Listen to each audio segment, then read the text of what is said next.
Selamat datang kembali dalam mata kuliah ergonomi bersama saya Titian Saryati. Materi ini adalah yang keenam dari 7 pokok bahasan mengenai analisa kegiatan manusia dalam private space mengacu pada human centered design. Pada topik ini kita melanjutkan pembahasan tentang hal yang harus diperhatikan dalam perancangan rumah apartemen yang ketiga, yaitu biomekanika. Hal yang menjadi pertimbangan paling penting dalam kajian biomekanika adalah bagaimana otot manusia tidak mengalami cedera ketika sedang berkegiatan. Dalam hal ini, kita sedang membahas ruang dapur, sehingga bagaimana otot manusia tadi tidak cedera ketika melakukan kegiatan di ruang tersebut. Cedera yang dimaksud antara lain seperti tangan akan kelelahan apabila mengambil barang di bagian lemari atas dapur, atau pemilihan jenis bukaan pintu lemari yang baik agar pengguna tidak merasa pegal ketika menggunakannya. Berikut adalah pengaturan dapur yang menyesuaikan dengan biomekanika kegiatan di dalamnya. Yang pertama adalah Kitchen Requirement. Hal ini mengarah kepada semua informasi spesifik tentang dapur, kebutuhan rumah tangga, dan pengguna di dalamnya. Dimensi ruang dapur yang tersedia merupakan informasi yang terpenting karena merupakan langkah awal dari mendesain dapur. Namun, selain layout, banyak sekali pertimbangan yang harus ditambahkan seperti kebutuhan electrical dan plumbing, dimensi dan ketinggian jendela jika ada, kemudian area penyimpanan alternatif, posisi meja makan, hingga dimensi panjang, lebar, dan tinggi ruang dapur.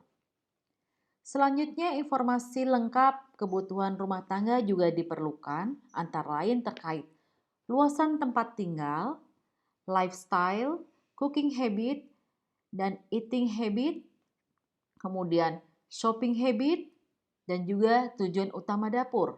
Apakah terkait kegiatan entertainment, dining, purely walking kitchen, dan lain sebagainya. Informasi kriteria pengguna seperti tinggi badan yang akan menentukan tinggi area kerja secara optimal.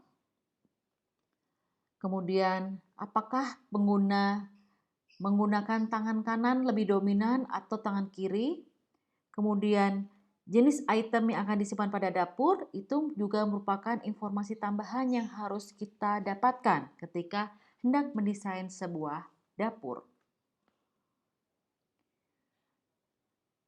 Biomekanika dapur yang kedua adalah storage level atau pembagian level penyimpanan.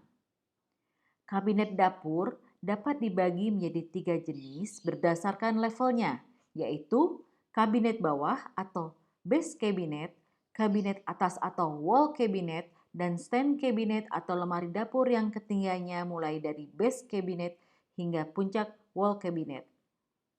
Perhatikan gambar berikut. 3 jenis kabinet yang telah disebutkan tadi terbagi menjadi 3 level, yaitu penyimpanan item sering dipakai, item kadang dipakai, dan item yang jarang dipakai. Sebagai contoh, item yang cocok diletakkan di level penyimpanan sering dipakai pada base cabinet misalnya seperti panci, piring, kemudian sendok garpu, dan berbagai peralatan memasak lainnya. Sedangkan penyimpanan yang sering dipakai pada wall cabinet biasanya untuk persediaan bahan makanan instan. Mekanisme bukaan base cabinet sebaiknya menggunakan sistem laci agar pengguna tidak perlu menjangkau ke dalam kabinet. Sedangkan pintu wall cabinet sebaiknya sebagian terbuat dari kaca.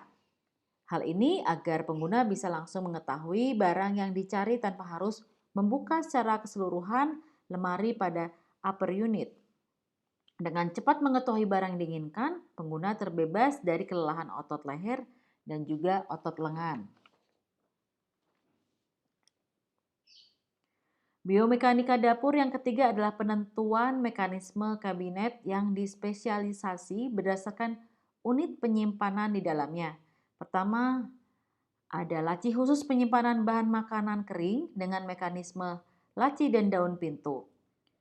Mekanisme laci diagonal atau bisa juga daun pintu pivot dengan rak tarik untuk area base cabinet yang berada di sudut.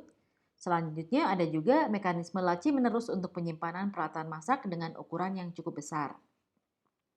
Ada juga laci dengan partisi pemisah untuk peralatan masak kecil seperti cutleries dan alat makan lainnya.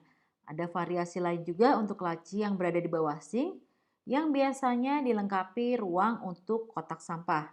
Dan yang terakhir, laci dengan kedalaman cukup tinggi untuk bahan masakan dengan kemasan botol. Biomekanika dapur yang terakhir adalah penyesuaian ketinggian counter kerja dan rak di bawahnya.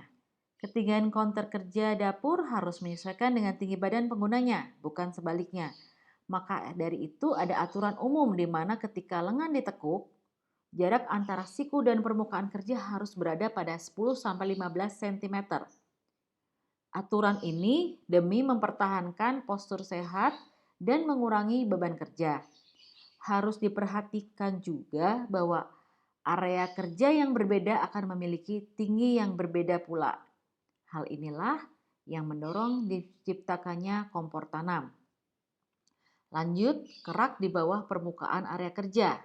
Penggunaan rak biasa pada base cabinet merupakan kesalahan ergonomi karena selain pengguna akan lebih sulit mencari item di dalam rak, pengguna juga harus membungkuk dan menggapai terlalu jauh untuk mengambil item yang dicari.